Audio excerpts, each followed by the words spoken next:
بسم الله الرحمن الرحيم. طه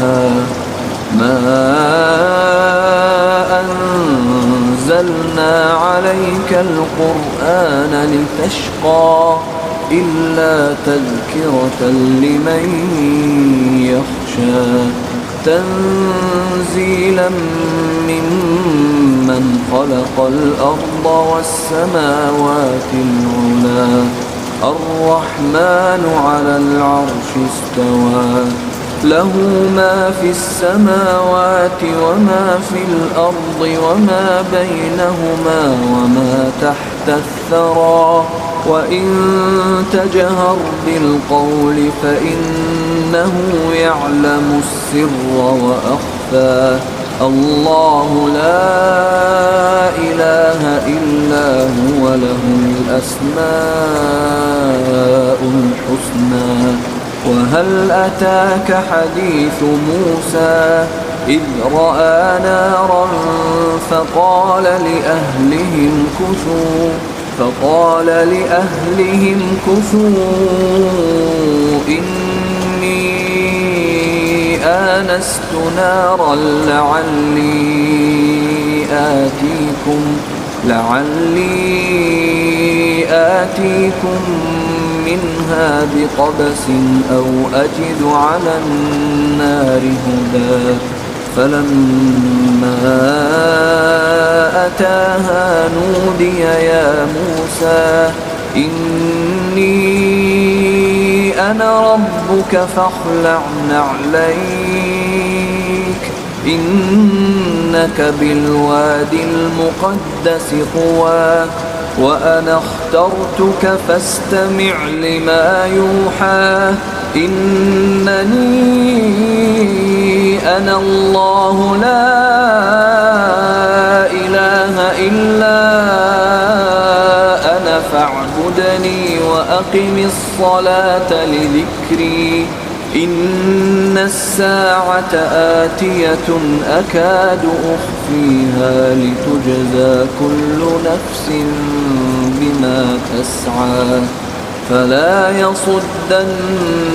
عنها من لا يؤمن بها واتبع هواه فتردى وما تلك بيمينك يا موسى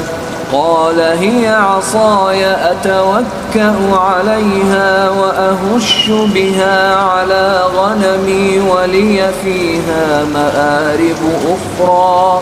قال ألقها يا موسى فألقاها فإذا هي حية تسعى قال خذها ولا تخف سنعيدها سيرتها الأولى واضمم يدك إلى جناحك تخرج بيضاء من غير سوء آية أخرى لنريك من آياتنا الكبرى اذهب إلى فرعون إنه طغى قال رب اشرح لي صدري ويسر لي أمري واحلل عقدة من لساني يفقه قولي واجعل لي وزيرا من أهلي هارون أخي أشدد به أزري وأشركه في أمري كي نسبحك كثيرا ونذكرك كثيرا إنك كنت بنا بصيرا قال قد أوتيت سؤلك يا موسى ولقد مننا عليك مرة أخرى إذ أوحينا إلى أمك ما يوحى أن اقذفيه في التابوت فاقذفيه في اليم فليلقه اليم بالساحل يأخذه عدو لي وعدو له وألقيت عليك محبة مني ولتصنع على عيني إذ تمشي أختك فتقول هل أدلكم على من يكفله فرجعناك إلى أمك كي تقر عينها ولا تحزن وقتلت نفسا فنجيناك من الغم وفتناك فتونا فلبثت سنين في أهل مدين ثم جئت على قدري يا موسى واصطنعتك لنفسي اذهب أنت وأخوك بآياتي ولا تنيا في ذكري اذهبا إلى فرعون إنه طغى فقولا له قولا لينا لعله يتذكر أو يخشى قالا ربنا إننا نخاف أن يفرط علينا أو أن يطغى قال لا تخافا إنني معكما أسمع وأرى فأتياه فقولا إنا رسولا ربك فأرسل معنا بني إسرائيل ولا تعذبهم قد جئناك بآية من ربك والسلام على من اتبع الهدى إنا قد أوحي إلينا أن العذاب على من كذب وتولى قال فمن ربكما يا موسى قال ربنا الذي أعطى كل شيء خلقه ثم هدى قال فما بال القرون الأولى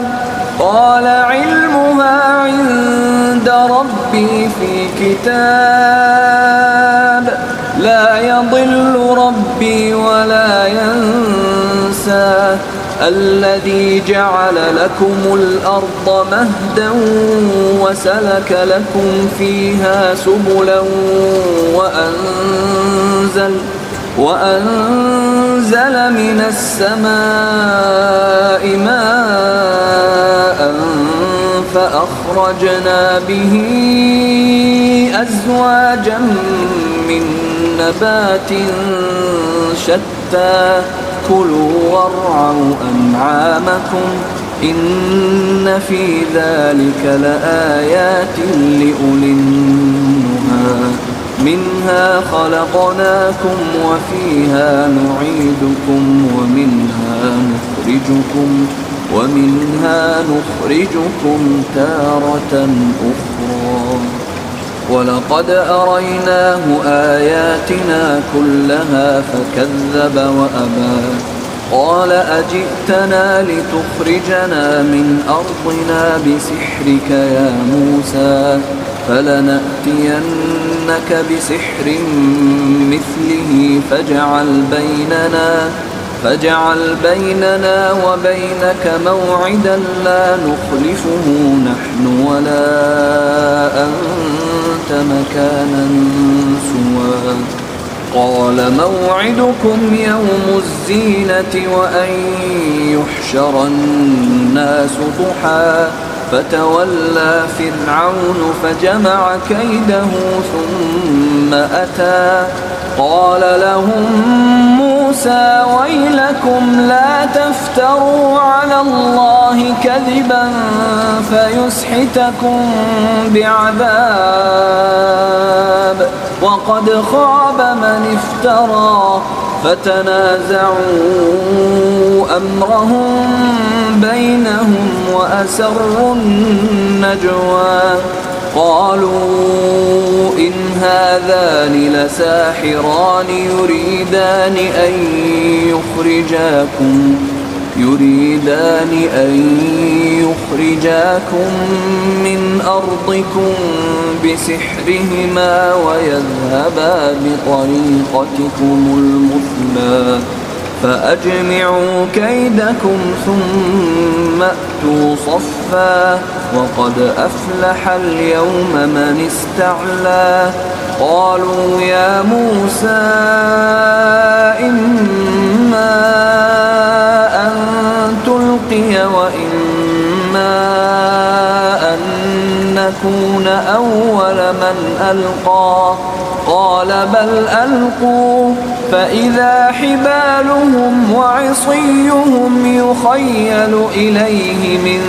سحرهم أنها تسعى فأوجس في نفسه خيفة موسى قلنا لا تخف إنك أنت الأعلى وألق ما في يمينك تلقف ما صنعوا إنما صنعوا كيد ساحر ولا يفلح الساحر حيث أتى فألقي السحرة سجدا قالوا آمنا برب هارون وموسى قال آمنتم له قبل أن آذن لكم إنه لكبيركم الذي علمكم السحر فلأقطعن أيديكم وأرجلكم من خلاف ولأصلبنكم في جذوع النخل ولتعلمن أينا أشد عذابا وأبقى قالوا لن نؤثرك على ما جاءنا من البينات والذي فطرنا فاقض ما أنت قاض إنما تقضي هذه الحياة الدنيا إنا آمنا بربنا ليغفر لنا خطايانا وما أكرهتنا عليه من السحر والله خير وأبقى إنه من يأت ربه مجرما فإن له جهنم لا يموت فيها ولا يحيا ومن يأته مؤمنا قد عمل الصالحات فأولئك لهم الدرجات العلى جنات عدن تجري من تحتها الأنهار خالدين فيها وذلك جزاء من تزكى ولقد أوحينا إلى موسى أن أسر بعبادي فاضرب لهم طريقا في البحر يبسا لا تخاف دركا ولا تخشى فأتبعهم فرعون بجنوده فغشيهم من اليم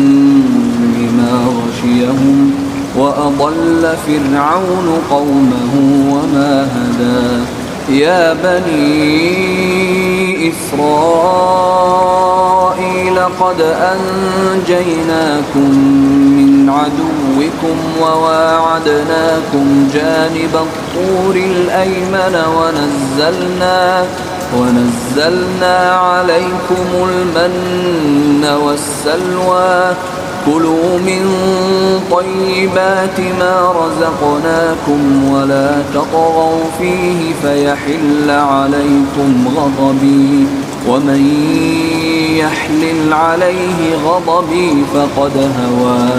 وإني لغفار لمن تاب وآمن وعمل صالحا ثم اهتدى وما أعجلك عن قومك يا موسى قال هم أولئك على أثري وعجلت إليك رب لترضى قال فإنا قد فتنا قومك من بعدك وأضلهم السامري فرجع موسى إلى قومه غضبان أسفا قال يا قوم ألم يعدكم ربكم وعدا حسنا أفطال عليكم العهد أم أردتم أن يحل عليكم غضب من ربكم فأخلفتم موعدي قالوا ما أخلفنا موعدك بملكنا ولكننا حملنا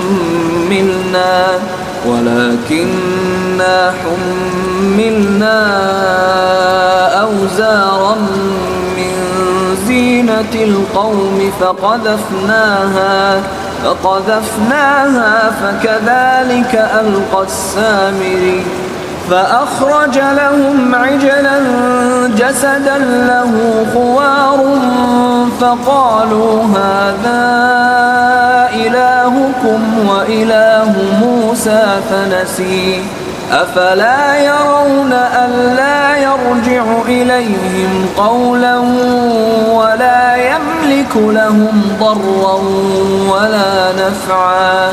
ولقد قال لهم هارون من قبل يا قوم إنما فتنتم به وإن ربكم الرحمن فاتبعوني وأطيعوا أمري قالوا لن نبرح عليه عاكفين حتى يرجع إلينا موسى قال يا هارون ما منعك إذ رأيتهم ضلوا ألا تتبعني أفعصيت أمري قال يا ابن أم لا تأخذ بلحيتي ولا برأسي إني خشيت أن تقول فرقت بين بني إسرائيل ولم ترقب قولي قال فما خطبك يا سامري قال بصرت بما لم يبصروا به فقبضت قبضة من أثر الرسول فنبذتها وكذلك سولت لي نفسي قال فاذهب فإن لك في الحياة أن تقول لا مساس وإن لك موعدا لن تخلفه وانظر إلى إلهك الذي ظلت عليه عاكفا لنحرقنه ثم لننسفنه في اليم نسفا إنما إلهكم الله الذي لا إله إلا هو وسع كل شيء علما كذلك نقص عليك من أنباء ما قد سبق وقد آتيناك من لدنا ذكرا من أعرض عنه فإنه يحمل يوم القيامة وزرا خالدين فيه وساء لهم يوم القيامة حملا يوم ينفخ ينفخ في الصور ونحشر المجرمين يومئذ زرقا يتخافتون بينهم إن لبثتم إلا عشرا نحن أعلم بما يقولون إذ يقول أمثلهم طريقة إن لبثتم إلا يوما ويسألونك عن الجبال فقل ينسفها ربي نسفا فيذرها قاعا صفصفا لا ترى فيها عوجا ولا أمتا يومئذ يتبعون الداعي لا عوج له وخشعت الأصوات للرحمن فلا تسمع إلا همسا يومئذ لا تنفع الشفاعة إلا من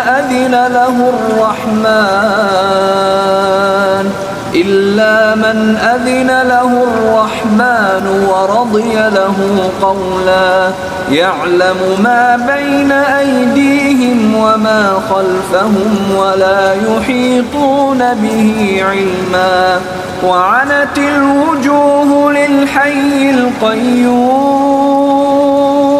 وقد خاب من حمل ظلما ومن يعمل من الصالحات وهو مؤمن فلا يخاف ظلما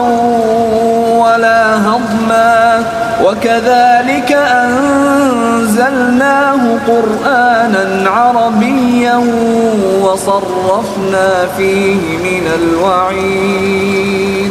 وصرفنا فيه من الوعيد لعلهم يتقون أو يحدث لهم ذكرا فتعالى الله الملك الحق ولا تعجل بالقرآن من قبل أن يقضى إليك وحيه وقل رب زدني علما ولقد عهدنا إلى آدم من قبل فنسي ولم نجد له عزما وإذ قلنا للملائكة اسجدوا لآدم فسجدوا إلا إبليس أبى فقلنا يا آدم إن هذا عدو لك ولزوجك فلا يخرجنكما من الجنة فتشقى إن لك ألا تجوع فيها ولا تعرى وأنك لا تظمأ فيها ولا تضحى فوسوس إليه الشيطان قال يا آدم هل أدلك على شجرة الخلد وملك لا يبلى فأكلا منها فبدت لهما سوآتهما وطفقا يخصفان عليهما من ورق الجنة وعصى آدم ربه فغوى ثم اجتباه ربه فتاب عليه وهدى قال اهبطا منها جميعا بعضكم لبعض عدو فإما يأتينكم مني هدى فمن اتبع هداي فلا يضل ولا يشقى ومن أعرض عن ذكري فإن له معيشة ضنكا ونحشره يوم القيامة أعمى قال رب لم حشرتني أعمى وقد كنت بصيرا قال كذلك أتتك آياتنا فنسيتها وكذلك اليوم تنسى وكذلك نجزي من أسرف ولم يؤمن بآيات ربه ولعذاب الآخرة أشد وأبقى أفلم يهد لهم كم أهلكنا قبلهم من القرون يمشون في مساكنهم إن في ذلك لآيات لأولي النهى ولولا كلمة سبقت من ربك لكان لزاما وأجل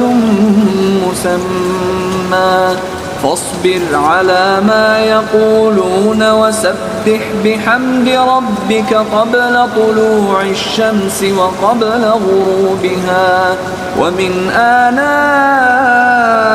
الليل فسبح وأطراف النهار لعلك ترضى ولا تمدن عينيك إلى ما متعنا به